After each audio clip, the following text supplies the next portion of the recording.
Top 5 eniten auraa omaavat miesten hajuvedet. Honorable mention YSL, Eau de Parfum sekä Le Parfum. Hinta isolla pullolla noin 130 €. Numero 5. Dior Homme Intense. Yksi mun henkilökohtaisista suosikeista. Aika intensiivinen, voimakas, sopii hyvin dinnereille ja iltoihin. Hinta on vähän siihen 100 pintaan.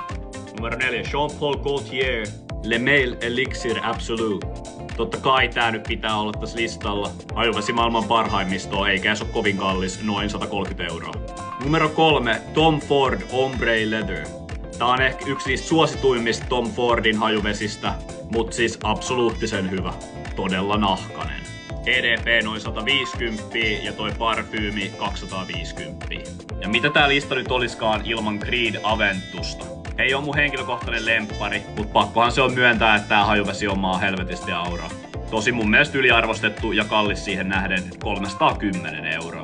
Numero 1 on semmonen, mistä monet ei todellakaan puhu. Parfums de Marly Alter Eau de Parfum. Käykää ihan huvikseen testaa Stockalla vaikka. Ihan helvetin hyvän tuoksusta. Me ollaan yritetty gatekeepaa tätä. Hinta noin 290 €. Tapelkaa kommenteissa, peace out.